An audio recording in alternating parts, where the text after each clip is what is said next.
right off the actual virus or the curve. So that's something that, causes unnecessary side effects. Everything from, like fever or chills or soreness when you get injected to things that are rarer and possibly more dangerous and might last a longer time. Generally speaking, the more vaccine you give, the higher the risk of side effects becomes. And so you want to give the least amount of vaccine that's going to work so that you don't overshoot from the side effects perspective. And it seems like 10 micrograms really did that for this 5 to 11-year-old age group.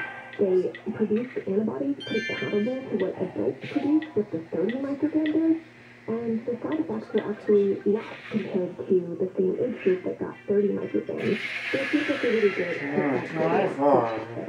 There was a lot of concern about side effects, and one of the things we have been hearing about were things like myocarditis, pericarditis, affecting some younger people, mostly males, I think is what it was kind of coming out to. But in this study for Pfizer, they didn't find any of that had happened to these children, but they also said, they didn't test as many kids as they could have to find that out. Right, and I think that's one of the tricky things here. This study was thousands of kids, which is not small, but it's not big to have the side effects that is happening on a scale of dozens per million, more like that. We probably won't get a full sense of the risk because of myocarditis, until more people get this vaccine, which I realize takes players in a tough position. We're operating with a lot of uncertainty right now.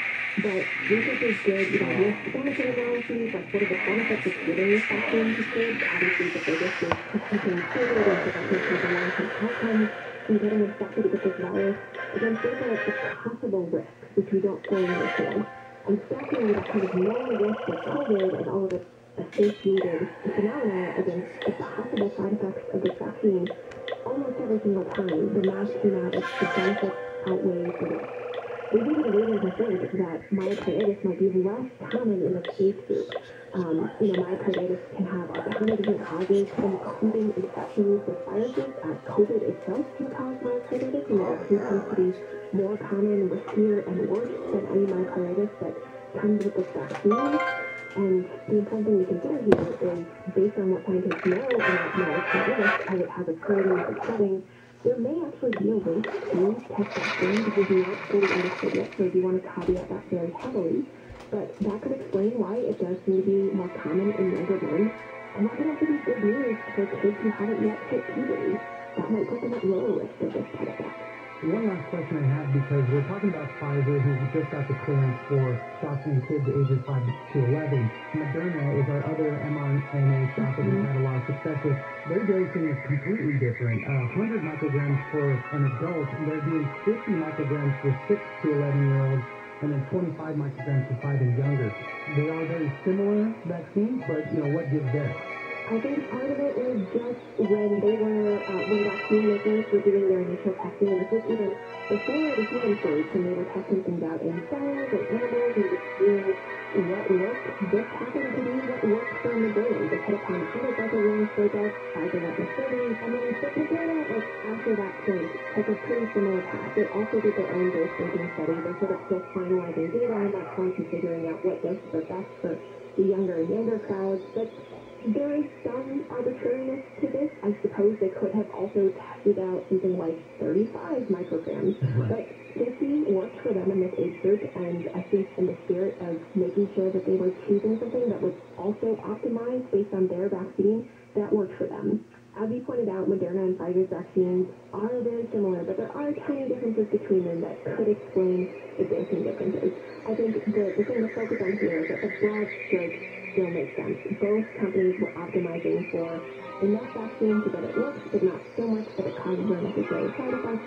Less for kids based on the age of their immune systems and how responsive they are, not necessarily based on their size or weight.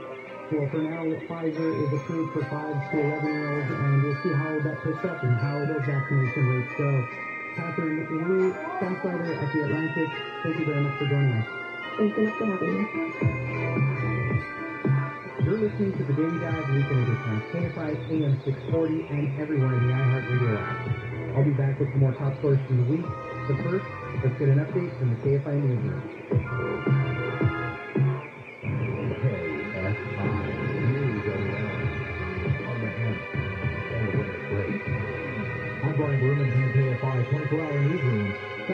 Kaiser Permanente healthcare workers in Southern California are planning to strike November 15th. The vice president of the union representing the workers, Charmaine Morales, says she hopes the deal can be reached.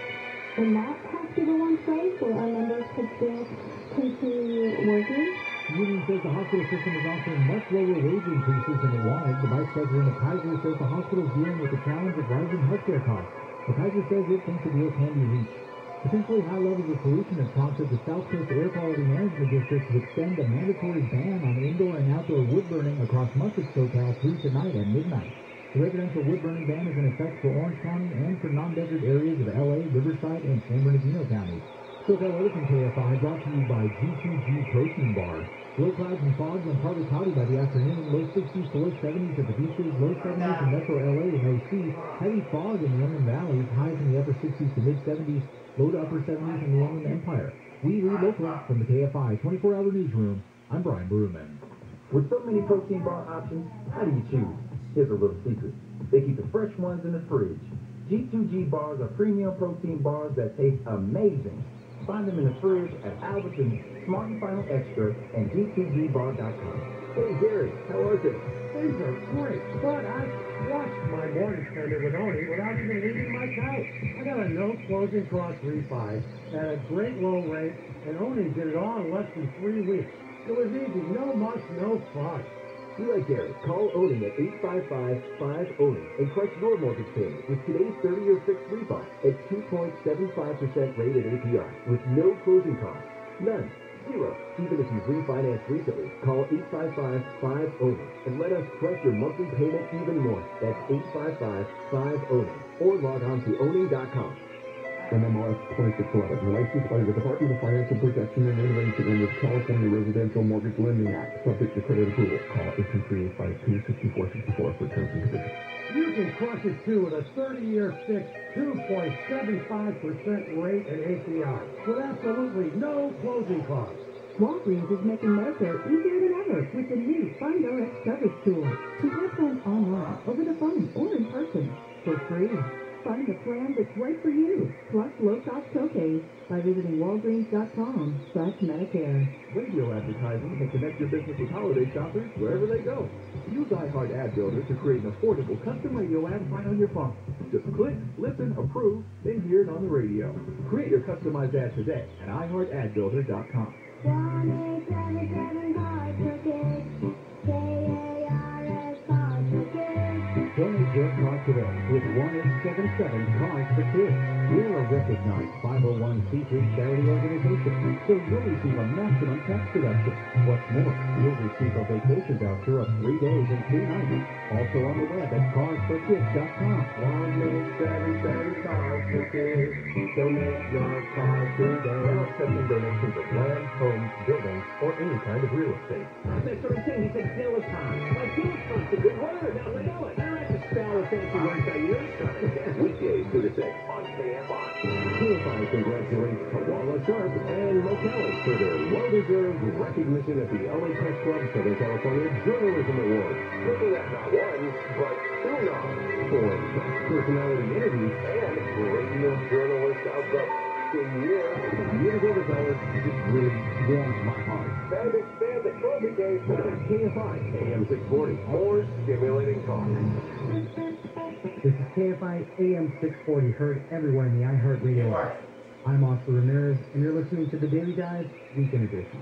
Right now, we've been hearing a lot about the Great Resignation. These are people that are leaving their jobs for a variety of reasons, whether they want more pay or better working conditions, and we're seeing the effects on the job market. In some cases, people have quit their jobs and found better ones, and many are finding success with gig jobs. Employers desperately searching for new workers aren't worried about gaps in their resume, as many people are looking for the first post-pandemic jobs outside of what they did before 2020. And some of the lessons that people have made the move are learning are to not stay where you're not heard. And company loyalty goes both ways. You need the company to have your back at various stages of the job. So for more on people who have left their jobs and found something better, we'll speak to Carla Miller, work advice columnist at the Washington Post. A lot of these rules that we were taught growing up about how to succeed in business and how to get ahead and how to build a career, right now they're kind of on hold. I wouldn't say they've been obliterated forever, but with the pandemic, We're seeing more job hopping, more people taking gig jobs. We've seen some gaps in people's resumes because they had to take time off to take care of their family, or they're out sick, or they got furloughed for a while. These are all things that are happening to workers, and it's whereas before it would have been something you'd be nervous about having on your resume, in 2020, 2021, it's not that uncommon, and it's not likely something that you're going to get dinged for when you're looking for a new position. Employers are going to look at that period on the resume and say, oh, that was the pandemic, right, okay. The words that stuck out to me were transition resume, right? You know, really a lot of things that were happening during the pandemic, you know, they're either going to overlook or have that understanding that it was a tough time. Yes, exactly. That came from Lauren Milligan, who runs a company called ResumeDay.com, and she's doing a lot of the front lines of what people are putting on their resumes and the concerns that they have about talking about their work history.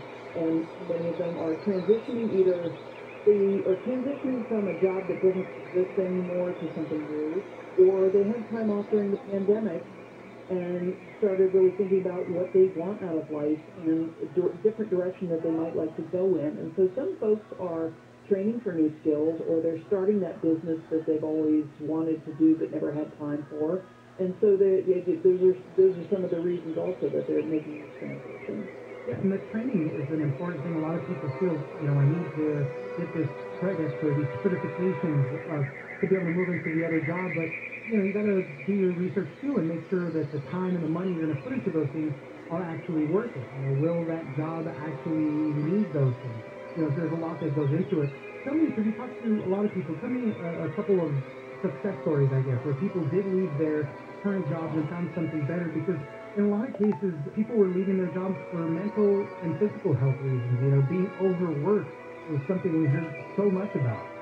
Some folks they were driven out of their old jobs, or they left them voluntarily because they couldn't handle the stress, and they've taken on lower stress jobs at, for example, retail outlets, which can always use more workers at this time, or they are doing more freelance work, or picking up gigs, doing stuff that wasn't necessarily related to their previous job, but they're much happier about it. One of the workers I wrote about this week was a forklift operator working under just brutal conditions over the summer in a warehouse. It's insanely long weeks, high temperatures, and a very unsympathetic management. He quit. He's working gig jobs now, and he said he realizes it's not sustainable forever, but he and his girlfriend are both doing gig work, and they're much happier, and their relationship is better, and they're just more at ease and more relaxed with themselves. And eventually they'll probably pick up and try to find something more steady and full-time, but they are happier now. I heard from a lot of retirees, people who weren't planning to retire for another 5 or 10 years, but with the pandemic and the pressures of the job, or if they got laid off, they crunched some numbers and they realized, you know, I can't afford to retire now if I want to. I will have enough in retirement, or I'm not going to make that much more if I stick with it till 70. So they went ahead and retired. And I heard from one gentleman who has been traveling across the country, attending baseball games, doing a road tour, and seeing professional baseball games where he's in with the state. He's visiting family and attending family events that he wouldn't have been able to before when he was working. A lot of retirees are finding themselves surprisingly happy. Even though they're retiring sooner than they intended, they're able to get by. One of the things you wrote about was company loyalty and how it does go both ways. And a lot of people, you know, were sticking with the jobs they might not have been happy with, or grueling hours, or whatever it might be, because they were loyal to the company that might have been good to them before. And a lot of times they might have left because they weren't feeling that anymore. And you know, on the other side of it, it did benefit them. Yeah, that is something that's absolutely happening. That loyalty as a concept, it's a nice concept, and you want to say, oh, the company's good to me, I'll be good for the company, they take care of my needs, and I do a good job for them. More and more people are seeing it more in a transactional sense. I do this work for you, you pay me for this work. And they're sort of letting go of those feelings of, oh, we're a family, or I really need to give them my all, or they need extra from me. You know, people who are going to do excellent work no matter what. That's just how they're wired. But I think more and more people are realizing it really is a transactional situation. It is, you were hired to do a job, you do the job, you get paid for it, and you get compensated accordingly, and if it's demanding more from you than you are receiving, or it's taking a toll on you physically and mentally that isn't worth the money you're getting, people are opting out. Yeah, so in many cases, we've seen a lot of people quit their jobs for all these variety of reasons, and they did find success on the other side of it. I'm looking forward to your next column, where you're going to be talking about workers who didn't have as much luck securing a better job. So I know that's going to be coming up next. Yes, I'll be focusing on that in next week's column. There are quite a few people who did not leave their jobs voluntarily. They would have stayed if they could, and they're not having an easy time finding something similar to what they had before. So there are all kinds of situations. There are employees who are not getting sponsors from employers, and employers looking to hire people but not finding suitable candidates. So it's sort of a mismatch there, and I'm going to be delving into that. Carla Miller, work advice columnist at the Washington Post. Thank you very much for joining us. Thanks for having me.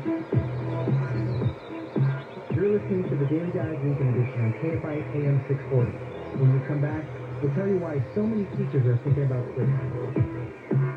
Rates subject to change without notice. Minimum loan amount requirements apply. 50% loan to value and 625 credit score. Certain restrictions apply. Subject to credit approval. NMLS 3290. Loans made or arranged pursuant to a California Finance Lenders Law license number 6036970. Equal housing lender. Wake up! Have you seen these great home loan rates being advertised? But you thought to yourself, I'll never qualify. Well, you clearly haven't called IntelliLoan. Right now, IntelliLoan is offering a 1.99% APR with no points or lender fees. This is even if your credit score is 620. So no more excuses. Even if you've got okay credit, you're self-employed, whatever it is, IntelliLoan can help you get that great home loan. So call IntelliLoan today and ask about a 1.99% APR with no points or lender fees, even if your credit score is 620. Call them at 1-800-918-6200. That's 1-800-918-6200, or just go to IntelliLoan.com. IntelliLoan. Max. Contractor license 1047-781. Don't be good with South Candy to do things the right way, not the easy way. And now, every ghetto technician has a digital assistant named Duncan. Digital Duncan is a genius, just like his namesake. Back during the Cold War, the U.S. government came to my dad and said, we need you to build a giant freezer at the test site and then bring it down to 50 degrees below zero. They wanted to make sure their nuclear freezers would function if they had to send warheads to Russia during the wintertime. So Dad designed a cascade system that used weird gases like argon and CO2 instead of Freon. He and I got that system down to 50 degrees below zero in the Nevada desert in the summertime. When the U.S. government needs a genius solution, they ask Duncan Good. And when your ghetto technician needs a genius solution, they ask Digital Company. Yale has been awarded 114 patents. Cool stuff we invented, and we believe number 116 is on the way. Yale, G-O-E-T-T-S. And keep you cool, they charge it special. Hey, Gary, how are things? Things are great, but I crushed my mortgage payment with Oni without even leaving my couch. I got a no closing cost refi at a great low rate, and Oni did it all in less than 3 weeks. So it means there's no much, no fuss. You like Gary, call Oni at 855-5-ONI and crush your mortgage payment with today's 30-year fixed refi at 2.75% rated APR with no closing costs. None. Zero. Even if you've refinanced recently, call 855-5-ONI and let us crush your monthly payment even more. That's 855-5-ONI or log on to ONI.com. NMLS 2611, licensed by the Department of Financial Protection and Innovation in the California Residential Mortgage Lending Act, subject to credit approval. Call 823-852-6464 for terms and conditions. You can crush it too with a 30-year fixed 2.75% rate and APR with absolutely no closing costs. Portions of the following program will be recorded. I want to see the White House. I'm surprised you haven't. I know, I'm surprised too. I've been to Washington twice in my life. Yeah, you went like sightseeing, correct? I was with my dad and we decided to go to the racetrack instead of the White House. Long stories on that one. They all start that way. Weeknights at 6 on KFI. I know people in my life who desperately want to see their party completely decimate the other political parties. Let me compare it to the Giants-Dodgers rivalry. If the Giants don't have the Dodgers, part of what makes baseball great, get out of it for They end up talking crap about the Padres, and nobody feels good about themselves after doing that. Weekdays at 10 a.m. on KFI. Let's move over to the wars in the future. Post-apocalyptic, they after the place falls apart. I'll get there. I get paid to do this. Mornings from 6 to 10 on KFI. I know the weight of the world seems to rest on your shoulders, and sometimes life seems like it's filled only with confusion and chaos. But I assure you, I have a plan for you. The Jesus Christ Show. This morning at 6 on KFI. AM 640. More stimulating talk. This is KFI AM 640 Hertz everywhere in the iHeartRadio app. I'm Oscar Ramirez, and you're listening to the Daily Dive Weekend Edition. Finally, for this week, we've seen that the pandemic was a big inflection point for workers of all industries. The teachers were put in an especially difficult spot dealing with remote learning, back-to-school craziness, and concerns for their own health. Many teachers quit, and others are still thinking about it. A lot of them felt guilt, anger, and heartbreak over their choices. According to a recent survey, 1 in 4 American teachers reported considering leaving their jobs. And a lot of it has to do with the stresses put on them. Teachers wear so many hats already, the pandemic just added more to them. For more on all of this, we'll speak to Leslie Gray Streeter. She's an author and contributor to the Washington Post magazine. And she had conversations with 7 teachers who left the profession and tells us why. Like so many people in other professions who participated in the Great Resignation, there were already issues beforehand. Like maybe there wasn't enough payment or there wasn't enough flexibility even before COVID. And COVID exacerbated a lot of those conditions. And people are like, is it worth it for me to return? Even if when it made things are made even worse. And I think that for so many of the teachers that I spoke to, that was the case. Whether it was feeling like, we've always talked about teachers being underpaid, or being expected to spend their own money on supplies, or to act as, combination social workers and parents and suppliers, decor, all of it, and I think that so much of that was made worse when you also, there's no separation for so many people who were teaching remotely because they might have their own kids and their own families, their own things to do, and it was no separation. The woman I spoke to today spoke about that. Her toddler literally time to go to the bathroom, and she's monitoring a bunch of middle schoolers, and everything she's trying to do, it just is not. She was suicidal. She said she was absolutely depressed. And for other teachers, for instance, a teacher named Peggy who talked about how she already had stressors trying to figure out how to meet the emotional needs of these kids beforehand, and she said she didn't return, in part because she knew that she would be so distracted by trying to win against the trauma that was piled on from COVID, which was passed down to the previous trauma that I had. It's because I wouldn't be able to teach people anymore, but then it's like I was just trying to figure out how can I help this kid to spiral and help the rest of the kids. So it's just things that pile on. Yeah, the first teacher that she mentioned, you had a toddler, she had to take a bathroom break.